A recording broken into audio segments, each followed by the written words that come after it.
What my husband would tell you is that I have an incredible meter, the bull crap meter, um, and I do use it a lot.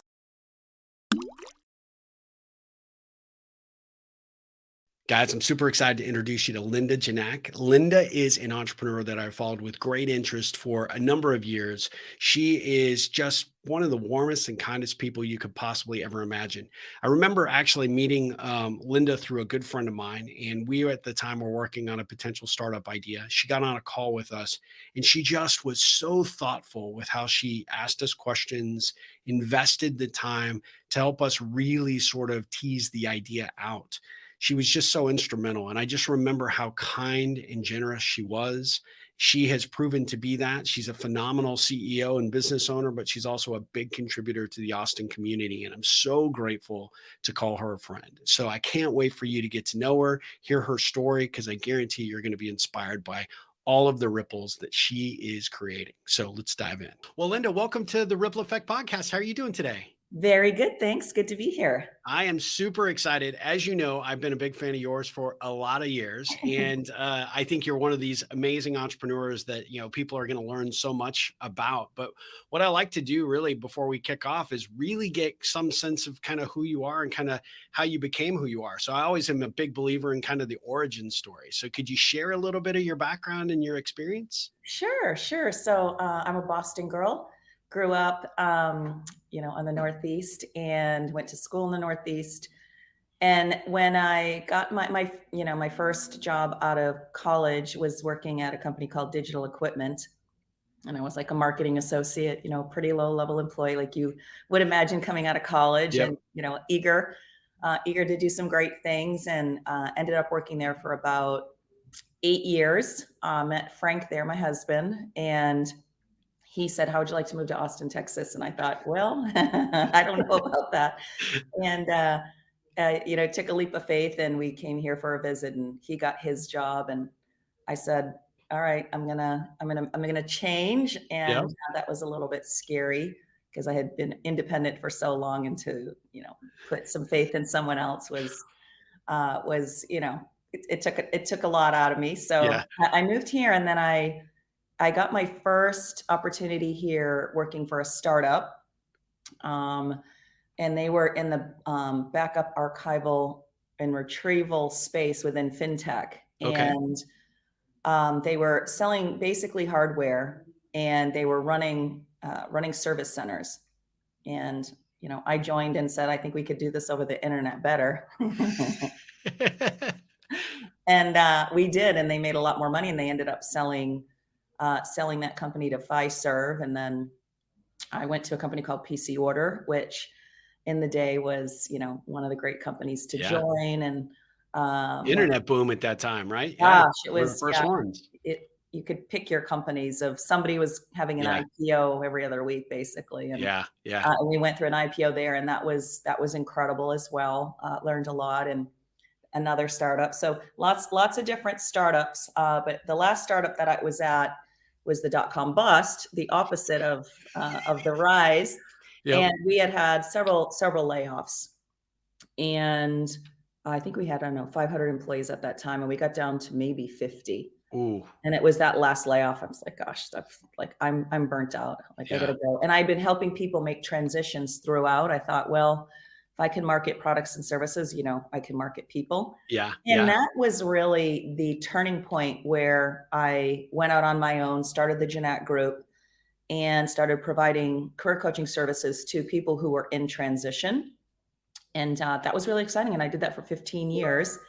And then I did a train the trainer model. So once I built this career coaching company, I realized you need a lot of people to provide the coaching services. So Yeah. I thought, well, I'm going to create a program, and I'm going to teach other people how to do it. And then it really became, instead of individually focused, corporate focused, where they wanted us to create these internal career centers and staff it with career coaches, and provide resources and materials to managers and employees on how to make transitions internally. Yep. And it was really from there that the opportunity for TalentGuard really made itself apparent to me, where people were trying to make these internal transitions, and I was seeing how extremely difficult it was.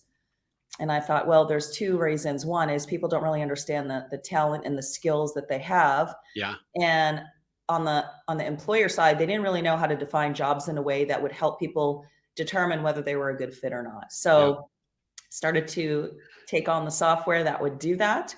And at that point, it was, it was category creating really, because there were no career pathing software Yeah. applications Yeah. out there. And we launched with that and, had some good success. And, fast forward a few years later, now we are a, workforce intelligence platform driving lots of different employee manager, executive level processes across the system. I love it. Well, Globally, yeah, yeah. I noticed one of the things that you guys did pretty early was you leaned into the AI component of, leveraging that piece of the technology to enhance the software, right? Yeah, it was interesting, and we talked about that a lot internally, whether we wanted to lead with it, whether we wanted it to sound more of an enabler, and it had its pros and cons. There were companies out there who led with it completely and got in trouble and had lawsuits because there was no AI in the background. There were people in the back office processing Yeah. data, and we weren't that. So we really wanted to take an ethical approach to can we describe what we're doing? Can we show what we're doing? Can we show the difference between what is being AI touched and what isn't? What is human assisted and what is not? And so we took a more conservative approach, but it's served us extremely well Yeah. because we could prove it, right? We could demonstrate the true value of having it and where the limitations are and the kind of data that is needed in order to train a model, and then show the ROI and the outcome of having it be AI enabled or AI human assisted or how it learns. And so we've been doing that, and having Frank lead that ship with a master's degree from Georgia Tech in machine learning and Yeah. AI, having a lot of that intellectual capital to help drive that ship in the right way was really good. Yeah. And we're continuing to add on to it, and our customers are benefiting in a big way. And they're huge drivers of ideas of ways that we can make their job easier. And so it's been a good partnership and a collaboration to get us where we are. I love it. So where was the inspiration for the name Talent Guard? Oh my gosh, you're bringing me back. So when I was making the transition from, I was handing over my career coaching business to somebody who was my managing director, having her run that because I knew that I had to build out a software application. So I needed to focus my time on that area. And we knew it was going to be something talent oriented. I Yeah. didn't want it to be too career oriented because of the transition company.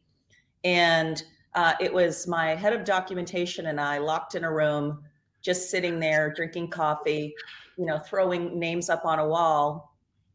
And I said, I want something with guarding, like a lifeguard. Lifeguard guards people in the pool to make sure they don't drown. I didn't want it to sound too recruiting oriented. And then all of a sudden we were just playing and it was TalentGuard. And the first thing that you do is you go see if the URL is taken, because no one wants a name where the URL is taken by many other people. And it was available. So we're like, okay, that's it. And we Yeah. ran with That's it. a sign, right? Yeah. And I mean, that was, gosh, many, many, many years ago, What's the best thing about being in this space? Obviously it's evolved since you started it to where Oh, it is today. So I mean, what do you love most about it in terms of where it is today, in terms of this focus in the industry? well, one, I think innovation, that it's a market that is ripe for innovation. Yeah. Um, because we were doing a lot of things the old way, i.e., let's let's let's automate this manual process when the manual process might have been broken in and of itself. Yeah. Um, so helping HR to innovate, to do more things with less, but to also be focused on the employee experience and the employee engagement to truly drive retention and engagement is why I stay and why I work so hard. Yeah. And it keeps me rooted in the overall mission and vision of let's change the world one employee at a time, or let's change a career one career at a time. Still, it is that mission, but it's broader than that, with respect to how can we help an organization set itself up for success. And we're not the easy button. The Mhm. work is involved, but if you put the work in and you build a true foundation and then you build the house on top, we've always taken that philosophy rather than just having a hut that doesn't have a foundation. When the wind blows in, it knocks everything over. Because there is that path as well. But we've said, let's establish a foundation. The foundation might take a little longer to create, but let's make it easier. Yeah. As an example, it's really, really hard for HR teams to build job descriptions, to build out their competency models. Those things tend to be very different. They'll use competency models for 360s. They won't use a competency model in a job description, because once they get those job descriptions up to date, whether they do it internally or they'll outsource it to a consulting firm, it's taking on average 12 to 18 months to create it based on their job architecture. And then it's old. And then that one project manager job ends up becoming 90 different job titles. And there's, when we start to look at it, we ingest it, there's really no difference between job 1 and job 90. Maybe somebody tweaked it here and tweaked it there and it has a fancy title, but fundamentally it's a profile. And so if you can get organizations to say, all right, I'm going to standardize on a profile, because a profile drives career development. And we want to make sure that we can standardize it across the board, and we can do it, in weeks rather than years. And we do the governance to keep it up to date, so they no longer have to do that because it's being driven by the market. It's a massive change. Yeah. Massive change. Well, it's massive change internally. You've got to build the trust in the data. You've got to build the trust in the managers to think that we've got it right the first time, and they just have to bless it and let it go. And then keeping that data up to date, right? It's a complete 180 from what they're used to doing. And then it's a change management thing. It's a data thing. It's how do we get the data integrated, not only in TalentGuard, but across the entire ecosystem, to make sure that we have a common language we can operate on. That's a big, hairy task. Yeah. It's a task that we've taken on. When other people kind of went downstream to make it lighter and easier, we said, well, this is the big problem. Let's fix that first, because once you've got that fixed, you're going to get really sticky, not only in your own software, but in other people's software as well. Because if you can be the system of record with proprietary data, driving what gets shown in the applicant tracking system, or how we pass you off to 1 or 2 or 3 LMSs, or driving the data that's driving the compensation, and you're interacting with the rewards, and it's all built on a common language and a common taxonomy, then it helps everybody see what they're really looking for, which is, do I have the right talent? Do I have the right jobs to get the work done that's needed? And then do I have the right talent in those jobs that need to get the work done? And if not, how can I level them up, or how can I hire from the outside? And then once we've got that view, it's then, how do I monitor performance? How do I build talent pools of the future based on my go-to-market strategy, those sorts of things. So we took the complexity route, which is very fascinating. The reasons why I love it are also the reasons why it can be challenging, because HR, as you know, has been extremely overwhelmed with COVID and recessions and wellness and cybersecurity and remote work and hybrid work, and they just have a lot on their plate. Yeah, absolutely. Well, I was going to ask you, does that create more difficulty for you to get integrated into a company? Because I would imagine some of the HR departments tend to be a little bit resistant, because it's one of those things, you don't want to admit you don't know what you don't know, right? Or you don't have the right things in place. But then you're also, as you said, going the complex route. So you're touching other elements of the system, where, you're now integrating into different departments and different approaches. And there's, at least in my experience, obviously a lot of corporations, there's a lot of silo mentality and protectionism that happens within those fiefdoms. So how challenging is that? Yeah, I would say during COVID, it was extremely hard.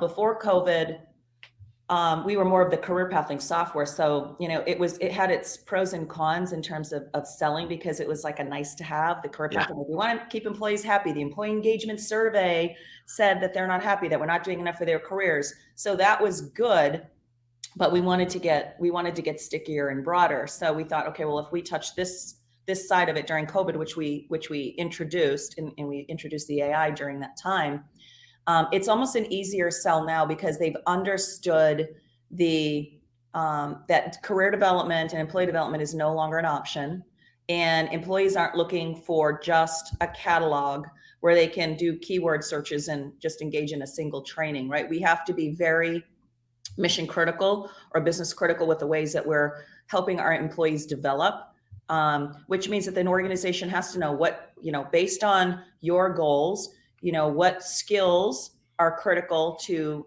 meet those goals. And if those skills are critical, who are the employees that have them, or what are we lacking? We have to have that visibility and transparency into the workforce to understand if we're even capable of achieving the goals that have been set before us, because sometimes those goals are huge, right? Yeah. Yeah. So there's no way to do that at this point. You know, you're not going to get that, even though I love these tools, right? As a coach, the Myers-Briggs is not going to give you that. The Yeah. DISC is not going to give you No. that. The Hogan is not going to give you that. So you have to have a way to, on a continuous basis, understand the skills that are trending in the market for your industry, for that role, and understand the employees that have them. And then it's a constant leveling up, because that skill that you have may be tied to 40, 50, 60 different jobs that are important. So we don't develop for roles. We develop for skills and experiences and qualifications and preferences. And we make sure that people know that those are transferable to lots of different things internally, and that you can develop those skills in a lot of different ways. So once people understand that, and that we are truly trying to build a skills-based organization, Yeah. and that we can take it one job family at a time. We don't have to change the world overnight. And we just have a plan toward an end goal that actually may take, you know, could take 3 months, it could take 6 months, it could take 9 months, depending on how large that organization is and how decentralized it is and how independent it is and how many technologies they have that are independent, right? Because at the same time as TalentGuard is coming in, we are becoming the platform internally. A lot of things are getting displaced, or we're getting reintegrated and figuring out what is the best of breed and what doesn't TalentGuard cover that someone else does well. And over time, then, you know, by the end of the first 12 or 18 months, we have on average 6 integrations, and our content is moved in a bi-directional way, right? So we are a hub for the data and many of the talent practices. So, you know, the end result for that executive team, and that probably the HR director and vice president, you know, kind of roles that, you know, that are over the talent pool, those folks actually get an opportunity to have that view, right? It's the high level view as to, hey, here's what we have, here's what we need, and a game plan ultimately about what we need to go get next, right? In terms of, Well, yeah. And I mean, you know, you and I know how it used to work. If we were building a succession pool, it was whoever the loudest person in the room is, sometimes the CEO, sometimes the COO, sometimes the president. They're going, well, that person belongs in that talent pool because I know how they I are. know them. Yes. We know them. Yeah. Oh, they deserve to be there. Yeah. Right. But, you know, if you think about it in the world that we've had, we have a lot of talent internally. We don't have access to their resumes. We really don't know what their background and history were. We've inherited teams, and those teams that have been inherited have various experiences. Some we hired that were overqualified, so you really don't understand the talent that you have.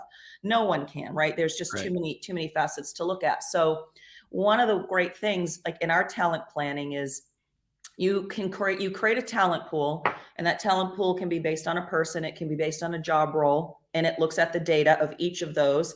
Or you can base it on nothing in particular. It can be a custom talent pool, meaning you can go in and say, I need someone that has these skills at an expert level, has a master's degree, has lived in India, speaks 2 different languages, is willing to move to Austin, has had these types of jobs, has had a trending performance score of at least very good. And, you know, in whatever it is, and it automatically curates a pool of individuals that meet that criteria in a blind way. So what that means is we don't show their face or their name, but you can look at their profile. You can look at their skills profile. You can look at their career history. And then what happens is once you select them, because we'll show you the percent match fit to the dimensions, you unlock it, and then you see who's in the pool. 9 times out of 10, it's not the people that you would pick manually. And so we track the people that the system is recommending. And then we also track who's been manually added. And then we're watching who's literally getting into the role. And then how does that, you know, because you have a cascading effect, 1, 2, 3, 4, 5. So you usually have many talent pools for the cascading. And you watch what happens. And we're seeing that with TalentGuard's analytics and roles, that more people that are underrepresented are now landing in those roles versus those that are manually selected. So that's a really cool thing to see. And the software helps bring that to light. So I'm curious. I mean, not to, get too far down the rabbit hole in terms of your process and approach, but I mean, for somebody that's maybe listening to this interview that's like, hey, that's like really something that we need. That really, is it dependent on the organization to already have this pool of candidates that have applied, or are you guys helping bridge that gap as well, or how does that work? Really, what typically is happening in that situation is the ELT gets together, they identify based on their strategy, what are And, their and clarify ELT for us. sorry, executive leadership team. Yeah, Okay. I got used Just to my acronyms. yeah, yeah. At I do Digital the same. I just acronyms want to make sure. are 1,000 pages. Yeah. So usually the executive leadership team will get together, and based on their strategy, they'll say what are the critical roles that are needed, or the critical types of people that are needed in order to help us achieve our goals, and who is it that we need to retain, right? So hey, we need to retain Linda because she's critical in this role for many reasons. She could have the skills, I could have domain expertise, I could have a relationship with a certain customer that is very important to the business, and they'll create a talent pool based on me. It could be based on me or based on my role. They could be very different thing. Role is going to be narrower, meaning it's based on how we've defined it. If it's based on me, it's based on the role plus everything else that Linda has added to her talent assessment, her profile, her timeline. So it builds a profile of that. Okay. And then if I say that's it and you hit go, it'll automatically look across every employee in the system to find a match automatically. And they'll rank it, 1 to whatever. And then you can start looking at why were these people the ones that were recommended. And then you can select the ones you want, put them in the pool, and then you start managing that. Typically, there's going to be between 3 and 10 people per pool. And it's also going to raise an issue of, like, say you need 10 of me and only 3 matches. Well, then, you either have to look at what your threshold is under and decide, well, am I going to upskill these individuals, put them in a cohort, Hmm. and develop them together? Or do I really need to hire from the outside? Right. And you can imagine this would be very important in organizations that have been impacted by digital transformation, where Yeah. they have talent shortages, where in any industry that you look at, you have roles going away, like insurance, and you have roles that are emerging, roles that we've never seen before. UX designer wasn't here before, Yeah. 20 years ago, and now it is. We have a lot of roles like that. So what are those roles? Who's defining them? What are the skills needed for success? And so we're managing that process of, okay, if you have these roles and those are trending out, they're no longer going to be here in the next 5 or 10 years, and these are the new roles emerging. How do we begin to close the gap between the talent that you have now with the skills and upskill at scale for those new roles so that you are prepared? Because technologies are changing. You've got robotics, you've got automation, you've got AI and ML. People that are being touched by those transformative technologies and industries, their roles are being recreated to handle more data, to look at the analytics, to look at reporting in a different way, where they may not have had to do that before. But because these processes can process so much more and at large scale, they're still human assisted at this point, right? So Yeah. we still need people to do different things in different ways. And organizations need to be prepared for that. Yeah. I mean, I love Chorus. It's one of our sales tech stacks. Well, my team didn't know Chorus, how to use it, how to integrate it, how to read the analytics, how to get the intelligence out of it. We're having to upskill constantly. And organizations have to do that Yeah. across the board. Yeah. Well, so if the talent pool internally, these pools that you're sort of helping establish, I love the fact that if you had this individual that we can't afford to lose, but you're sort of coming in and saying, well, we can hedge those bets a little bit, right? At the end of the day, we've got some folks that can slide in potentially that maybe we wouldn't have thought of otherwise, right? And the technology sort of brings that in. But if like you said, you're in an industry where, hey, I've only have 3 potential candidates and I need 10, Yeah. how does that inform? Does that give their recruiting team a completely different profile and picture to go out and start to seek out potential candidates to bring into the possible pool? The recruiters would then gain access to the talent pool. And then once they identify candidates, they would plop them into the pool, and then they can start comparing them side by side. And That's then got to we be a track. killer app for the recruiting Oh team. my gosh. Oh yeah. Well, it's especially the, when you have that level of search and capability and you have keyword search on top of that, the recruiters use the tool first and foremost to see, do we have the talent internally? If not, then they go outside. And then once they hire, and it's still based on that criteria, right? We would then take that rec, push it out to the applicant tracking system. People would apply against that. And then once they get their short list and then they make their hire, those employees are automatically added to the pool.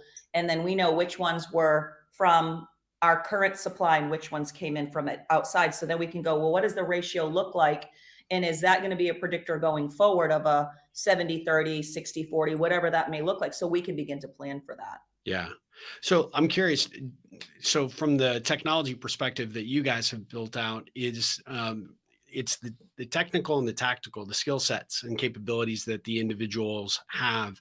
That's a huge portion because that's how the work's going to get done. But how does the soft skill elements of how well they interact, how well they communicate, collaborate with their coworkers, what elements do you have there that sort of help that? I mean, ideally, I'm all about trying to figure out what makes people tick in terms of how to get them to get along in the sandbox, right? That's what I do with the ripples. So at the end of the day, it's how do you guys approach that so that not only do you have the best talent that's coming in from experience level and skills and abilities, but also making sure that they're good humans operating with other good Yeah, humans. you nailed it. It's human skills, and that's what Yeah. we call it over here. And we look at skills in three different buckets. You've got the human skills, which are typically your interpersonal skills. They're observable, right? And then you have your technical or functional skills. Those are the skills that you need to get your technical job done. Your ability to code in C# or your ability to run Salesforce or to close or to do good discos, right? You have those technical skills, and then you have the leadership managerial skills. And Yeah. when we're looking at role profiles and we're building them out, we have a methodology. Like, for example, when you think about job grades, most companies have between 6 and 18 job grades, and your job grade defines your rank, your title scheme, your pay scale, and it goes from the lowest to the highest, right? We all have Yeah. been there. When you get promoted, you move to a new grade level. Yeah. Yeah. Well, typically, when you're thinking about how do you think about jobs from a data-driven perspective across those job grades and across job families, we tend to look at the ones in the lower grades having more technical skills and interpersonal, and then in the middle, it's less technical, more interpersonal, some leadership. And then when you're thinking about the higher grade levels, VPs, directors, and the C-suite, it's more leadership and managerial, interpersonal skills, and less technical. And when we're looking at role curation, because we build roles on the fly with our AI, we've trained it to look at that distribution of soft skill to leadership skill to technical skill, so that it's standardized across the entire organization and it's not lopsided. But we're also making sure that as people are moving up, that they're also focused on more of the interactions, because that becomes more important, as we've both climbed that ladder before. Yeah. It's not only that you can do your job well, right? You could be technically proficient in your job, but if you can't play in the sandbox well, or if you're wreaking havoc across the organization, you might have been hired for your technical ability, but you were fired because you weren't a fit. Yeah. Yeah. Oh, wow. That's great. Well, so let me switch gears a little bit and, ask you, kind of just some questions to give my audience just a little bit more of a perspective of you as the entrepreneur. But what's the best thing about being an entrepreneur in your mind? You get to flex your curiosity, your creativity, like being the founder and the product creator is based on a lot of subject matter experience, and you get to build yourself into that product. Yep. That product Yeah. becomes an extension of you or a reflection of you, good, bad, and indifferent. And I think that's really cool when that comes to life, and companies begin to use it, and they really love it, and they get benefits out of that. I think that is amazing, and to see that grow organically, and then have other people rally around it, and have other people take ownership of it and take it in different directions that you may not have envisioned for it, is just an amazing experience to see. I think that's what I like best, is that created something from scratch, and it's sticky, and Yeah. it's growing, and it's a category now, and people write about it, and and it becomes a category, and then you're in that category, and then you got the competitors, and then you're always like, well, how do I get higher? How do I get up in the process? That's just amazing. What would you say the biggest challenge to being an entrepreneur is? There are so many. There are so many. You have to um, wear a lot of hats early on. Yeah. Early on when it's founder-led sales. So you're typically selling your first, 10 to 20 deals, and then you're evolving the sales story and you're evolving the product, and you're making sure you got the use cases right. And then, you're making sure you can onboard the customers in the right way, because it does require subject matter expertise. And then it requires a lot of time to train people on all the Yeah. configurations, so that can be daunting, trying to juggle scaling the company, getting the right leaders, because that's really difficult. Is Yeah. hiring is the hardest, because your budget can only flex so far, and you want to make it last as long as you can while getting the right talent and growing as fast as you can. So that's always a huge challenge. It's Yeah. trying to find the right balance between staying lean enough, with your OpEx to not, choke hold the growth, but not have so much growth, which we've experienced, where it's almost impossible to onboard because you just can't hire people enough, because you Yeah. haven't, raised the $100 million check yet. And so Yeah. it's a challenge. It's always a challenge. Yeah. Our biggest challenge. Well, I mean, you're killing it. Obviously, you're doing a great job staying ahead of that curve. Obviously, as an entrepreneur, I mean, you just are such an inspiration. Well, let me ask you a couple of specific Ripple connection questions. All right, these aren't gotcha questions. I promise. They're kind of fun. But where do you find your inspiration? Oh gosh. I'd say my well is a little dried up at the moment with inspiration. I've been working like 18-hour days. It's been a little crazy. But I do try to make time for working out. I'm an avid runner. So, I'd lost myself in not doing that. So I picked that up again, and I gain a tremendous amount of peace running with the music blaring in my ears and, sweating it out. So I like doing that, but I'm also still a mentor for young women, in particular, and I do find a lot of inspiration through their eyes of reminding myself of what it feels like to be new, and to Yeah. have that level of pure energy and excitement about, what's possible, and you're not tainted by all the things that can go wrong. And so Yeah. I do enjoy that. It keeps me grounded, and it keeps me focused on why I'm here. I think that is really good. And I get a lot of inspiration from my team, watching them solve problems and do it when they're doing it in a way that doesn't involve me at all, especially when it's You can product just watch. related. Yeah. Yep. I'm like, oh my gosh, they get it. Um, so that's always exciting. But I do have a huge fan club, meaning I have a lot of people supporting me, making sure that I'm focused on the right goals at the right time, at the right pace. And that always brings me, hope that, Yeah. I'll live another day, see another tomorrow, get to see the goals that I want to achieve for the organization and for my team. And that, I think, it's what keeps me going, and it fuels that energy inside. I love it. I love it. What would you say your superpower is? Oh, what my husband would tell you is that I have an incredible meter, the bull crap meter. Um, and I do use it a lot. So it Yeah. comes with, I have an incredible well of empathy, and I think I get to see people for who they really are and what's really going on, Yeah. even if they're not saying something.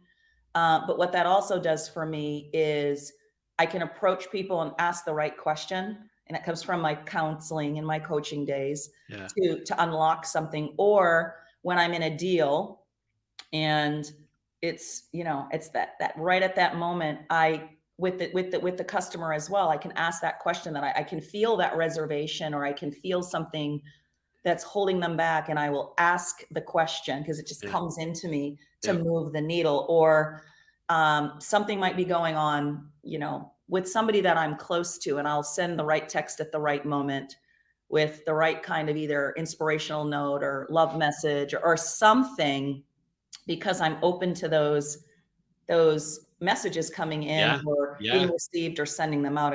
Frank tells me I'm a good receiver uh, of the energy that's coming Yeah. in. So I tend to, and what people would call it is a good gut, but I think that you can't have good gut instincts unless you have an incredible empathy ability to recognize things that are going on when the word is not spoken. Without question. Yeah, no, that's a great superpower to have. If you weren't doing this today with Talent Guard, what would you be doing?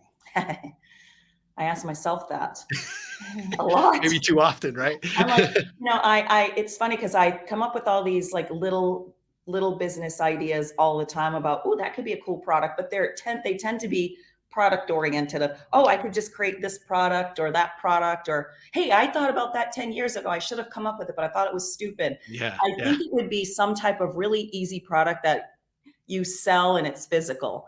yeah. I would do that, but I probably would be doing that while traveling, maybe on a boat somewhere. Like I thought that boat that had people go on it for 3 years was really cool. You can go live and work. I would like to do that because I love to That'd be travel and I yeah, like that'd to be cool. explore.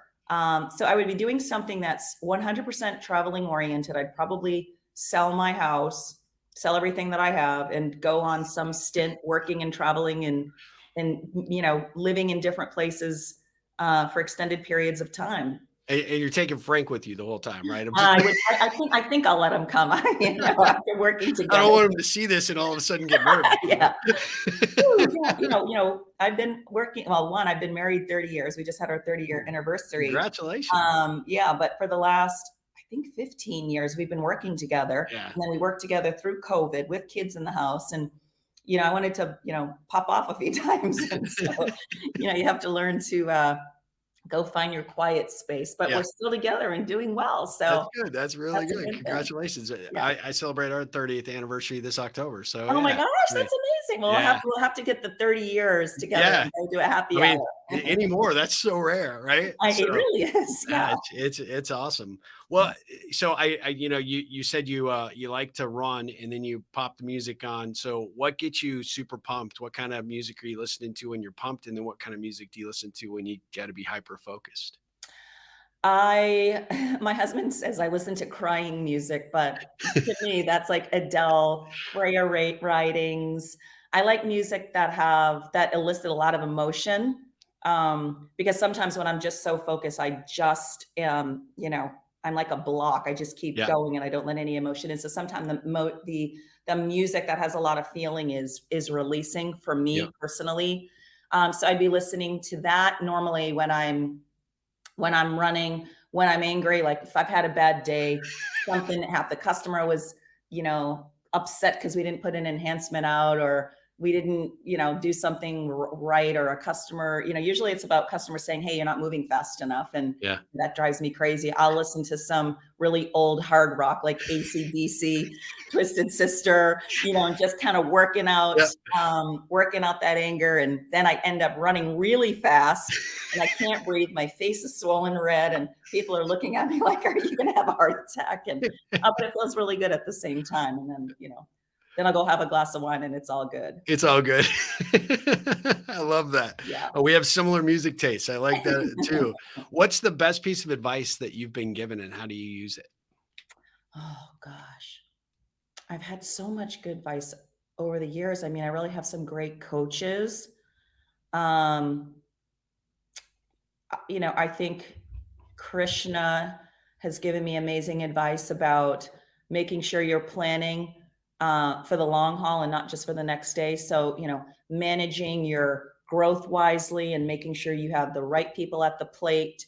Don't be afraid to make changes if you need to. And really, and he always says this, and I say it constantly, make sure you can live another day until Yeah. you get to Yeah. that next goal, and be patient. So I think, that message is always in my ear. I, have had different coaches over the years because I'm so impatient. Making sure that I have that, what do you need to achieve? Not only for the year, but how are you going to get it this quarter, next quarter, and how are you going to just keep pivoting until you get it right? Because no one gets it right the first time. So making sure that you give yourself enough grace to to achieve when, typically as an entrepreneur, as you know, that that failure line is so thin, Yeah. Yeah. between success and failure, and you're just always walking that tightrope. And you're going to fall off the tightrope. You're just, it's just a matter of time. And when you fall off that tightrope, you have to make sure that you're a weeble wobble, right? Yeah. You have to make sure you just pop up as fast as you fall down, and then not look back, just look forward. Take those learnings, apply it going forward, and don't dwell. Just really think about what did you learn from it, and can you take that learning and put it into a new strategy that gets you closer to the next goal. And that's really just how you have to look at it, because timing is a very delicate thing. I'm thinking to myself, well, I should be $100 million company already. I've been doing this a while. Yeah. But my timing is not going to be the same as someone else's, for whatever reason. Maybe we didn't ask for enough money up front, or maybe we didn't market it aggressively enough. Everybody has a reason. And Yeah. I feel that I'm on the right timeline and I'm on the right path because we've solved some really difficult problems, and we've taken on some really big challenges, and we do that extremely well. It's not superficial, and it just took time to get there. But now we can grow and catapult from something that's, to me, that's real, that's solid, that's repeatable. We can call it the same thing. We can sell the same package. It's not all over the place. And it's that consistency, not only in the sales process, but in the onboarding process and your product roadmap, that allows us to grow and to truly scale the right way without getting haphazard or sloppy. Yeah. You're definitely doing it. I mean, you are such an inspiration to me. I know people are going to be really curious about what you're doing and will want to, certainly engage with you in some capacity. Although you might be limited if you're 18-hour days. But It's been crazy. yeah, what's the best way for people to, learn about Talent Guard, follow you if that's, something you'd like, if there's a social connection out there that would be worth making, how would they go about doing that? Awesome. So I would say, first and foremost, to learn about the business, go to our website, talentguard.com, because that has most of the information. If they want to learn about a lot of subject matter expertise, like I share that freely. YouTube is a great channel for that because we put a lot of our videos on there. They're excellent. They're very, very good. Thanks. We try to help people do it themselves, or get to a level of maturity where they can adopt software and think about the gotchas. For me personally, I love Instagram. It's not super personal. It's kind of a worky slash Linda Instagram. So if they want to get to know me, like the things that I like, then I would say Instagram, and it's just Linda Ginac on Instagram. Okay. But that's what I would suggest. I love it. We'll definitely include this in the show notes and, link to the website and to your Instagram profile. But last two questions. What's the ripple effect mean to you? Well, I've known you a long time. I was there when you launched your books, and we're coming up with the ideas, and we were doing all those amazing networking events, which was amazing. Was amazing to be a part of. For me, it's like the pay it forward model in a way, right? I have been given gifts from other people that have helped me, and I like to help a lot of people along the way, and see them help other people along the way, and making sure that we're carrying it forward. I love it. I love it. Well, and last question is, what kind of ripple can I be looking to create for you? Oh, thank you. And I would say the same question for you. Thanks. If you are hearing of people that need better ways to engage their employees, engage their talent, help, add a layer of awesomeness to an environment that can be very challenging, right? Because people like to think about themselves and their what's next, and we help them with their what's next by leveraging technology and helping them figure it out. So any kind of company that is looking to add technology to power that internally would be awesome. Okay. And Well, how I'm about going me to for you? Uh, just keep being my friend and keep inspiring. I mean, I do have some ideas, but we'll talk offline at another time because I know you're super busy, but and I want to be respectful of your time. But I am working on something that might be fun for us to collaborate on. I So would love to learn stay more. tuned. I'll have more in a couple of weeks. But I really really appreciate everything that you shared today. I know people are going to really be inspired by what you're doing. You are. I talk to a lot of people and you can see where the job is just the job for you. Your eyes light up, your entire body language changes with regards to when you're talking about what you do and how you do it because you're so committed to being such a huge influence on the clients that you work with. And so those ripples clearly ripple out from you. And I'm so proud to know you. I'm so proud to call you a friend and you're just amazing. So keep up Oh, the amazing work because you are creating such a huge difference out there. thank you so much. Gosh, I'm just going to be smiling like a Cheshire cat all day. Well, that was my goal. That's Aw, so mission accomplished. All that's right. great. Well, Yeah, I Linda, definitely thank you want to so talk much. to you. Thank I, you. I definitely encourage all of our audience members, and this obviously is on YouTube, so you can see the video, but it'll also be on the podcast platforms. But for everybody that's tuning in, definitely go check out Linda and her team and what they're doing at TalentGuard. And Linda, I appreciate you being here. And as always, ripple on. Thank you. You too.